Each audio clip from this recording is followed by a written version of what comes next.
Hi, today I'm going to be talking to you about the rise of mixed martial arts.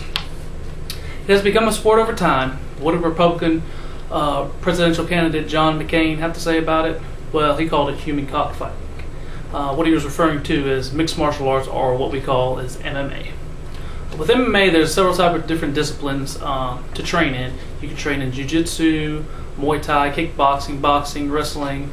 It encompasses all those skills in one match. So you can use every one of them to possibly win a match. Mixed martial arts uses agility, physical strength, stamina, and just pure athleticism. So today I'll be talking to you first about educating you on the history of UFC. Then I'll be talking about the rules of engagement and how to compete. And finally, I will be talking to you about how it's grown into the most popular sport in the world today.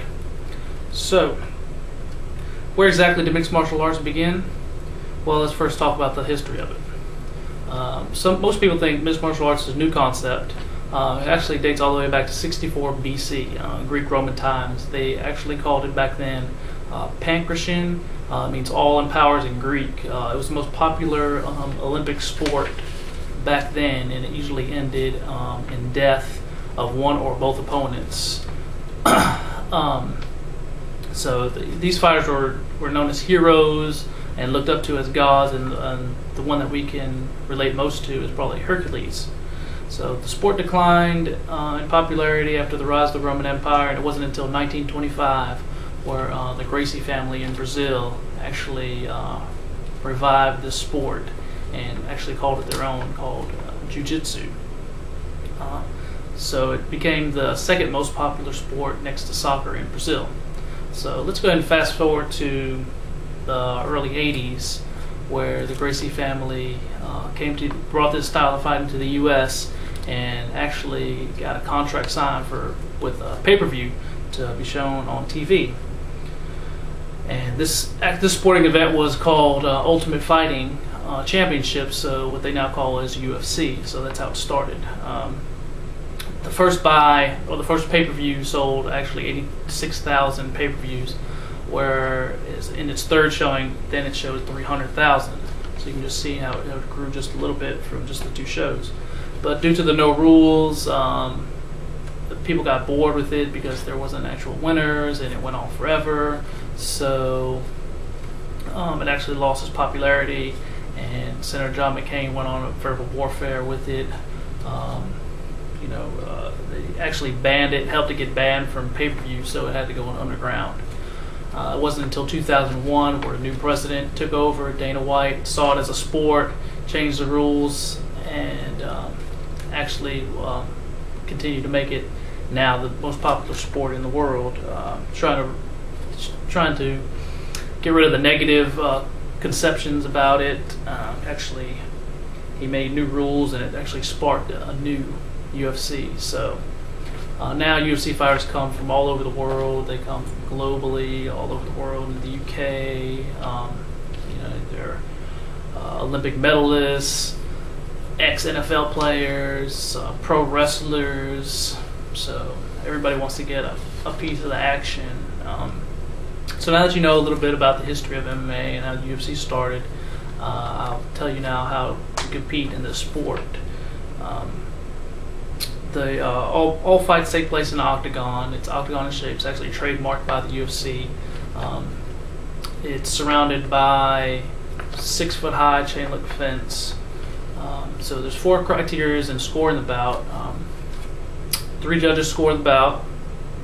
There's 3 5-minute rounds. Unless it's a championship fight, then it's 5 5-minute rounds. The round winner gets 10 points or less. The round winner gets 10 points. His opponent gets 9 points or less. It's based on aggression, octagon control, grappling, striking. So, and then there's 5 different weight classes. There's lightweight, welterweight, middleweight, light heavyweight, and heavyweight. So and then they have rules while you're fighting. So you don't hurt your opponent. There's no eye gouges, groin shots, hits to the back of the head, nothing like that. There's 4 ways to win a fight. You can win by knockout, technical knockout, which is where your opponent can't defend himself anymore, where the referee has to step in and actually stop it before somebody gets hurt. You can win by submission, where your opponent puts you or one of your limbs into a painful move where you have to either verbally tap out and give up, or signal a tap out by tapping the opponent or the mat. And then you can also win by a decision. So if it goes all 3 rounds, whoever has the most points at the end wins the fight. So as a result of the new rules, fighters have evolved from training from underground to training like professional fighters. So fighters today have been idolized by the media, and which brings me to the final point: how UFC has grown into the most popular sport today. UFC is the fastest growing sport in the world. It is it's not only heard on TV, but it's also found in department stores, clothing lines. It sold in 2007 $22 billion in revenue. Fights are shown on TV, Spike TV, pay-per-view events. They have a reality show called The Ultimate Fighter, and it's also blown up on the internet, Twitter, blogs, all kinds of stuff. It's out there.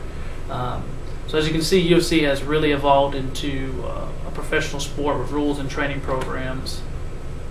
In summary, MMA has come a long way from the Greek-Roman times and Gracie days. With formalized rules and training, it has earned a more positive reputation. UFC will continue to grow as a corporation as long as people can make money off the popularity of the sport. There's still continues to be controversy in some states due to legality, but I challenge you to give UFC a chance. I mean, if you like pure athleticism, UFC is the way to go. And I'll just end this with a quote. As UFC puts it, it's as real as it gets. So thank you for your time.